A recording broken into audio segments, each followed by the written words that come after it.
చైతన్య రథం ప్రేక్షకులకు స్వాగతం, నమస్కారం. నేటి మన చైతన్య రథంలోని ప్రధాన వార్తలు. ఆపరేషన్ సింధూర్, పాక్ నవనాడులు తెంచేసిన భారత సైన్యానికి శాల్యూట్ చేసిన ముఖ్యమంత్రి చంద్రబాబు నాయుడు. పీఓకే, పాక్లోని 9 ఉగ్ర శిబిరాలపై మెరుపు దాడులు, 90 మంది హతమైనట్టు వినిపిస్తున్న కథనాలు. జైషే మహమ్మద్, లష్కర్ ఈ తోయిబాకు బలమైన దెబ్బ.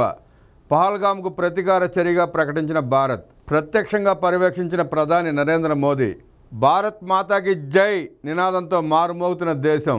న్యాయం జరిగిందంటూ ఎక్స్పోస్ట్లో భారత్ ఆర్మీ. సైనిక స్థావరాలు, పౌరులను టచ్ చేయలేదని ప్రకటన. రాష్ట్రపతి ముర్ముకు పరిస్థితి వివరించిన ప్రధాని. సరిహద్దు రాష్ట్రాలతో ఉన్నత స్థాయి సమీక్ష నిర్వహించిన షా. పహల్గామ్ ఉగ్రదాడికి భారత్ ప్రతీకార చర్యలు చేపట్టింది. మంగళవారం అర్ధరాత్రి దాటాక ఆపరేషన్ సింధూర్ పేరుతో పాకిస్తాన్లోని ఉగ్ర స్థావరాలపై భారత సైన్యం మెరుపు దాడులకు దిగింది. భారత ఆర్మీ, ఎయిర్ ఫోర్స్, నేవీ బలగాల సంయుక్తంగా దాడిని నిర్వహించాయి. మిసైళ్లతో లక్ష్యాలపై విరుచుకుపడ్డాయి. పాక్ ఆక్రమిత కాశ్మీర్తో పాటు పాకిస్తాన్లోని ఉగ్ర మౌలిక సదుపాయాలను ధ్వంసం చేశాయి. భారత్పై సీమాంతర ఉగ్రవాదులకు కుట్ర పన్నినట్లు భావిస్తున్న మొత్తం 9 స్థావరాలపై ఆర్మీ దాడులు చేపట్టింది. పూర్తి ఖచ్చితత్వంతో దాడులు చేసినట్లు పేర్కొంది.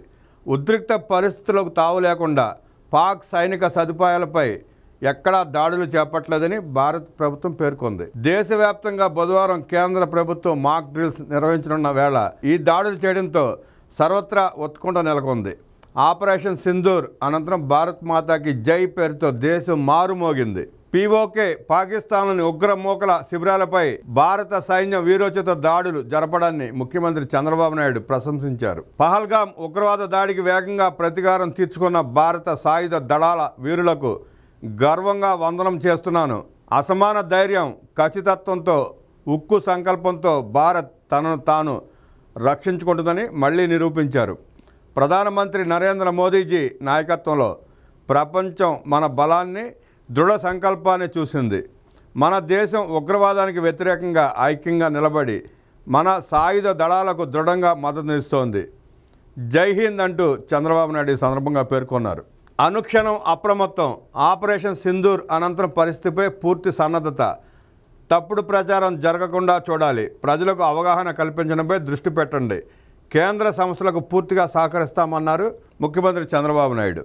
ప్రధాని నరేంద్ర మోదీ సైన్యానికి అండగా నిలుద్దామన్నారు మంత్రి నారా లోకేష్. ఈరోజు మనం అందరం క్లిష్ట పరిస్థితిలో ఉన్నాం. అయితే మన దగ్గర మిసైల్ ప్రధాని మోదీ ఉన్నారు. ప్రధాని మోదీజీ సాహసోపేతమైన నిర్ణయం తీసుకున్నారు.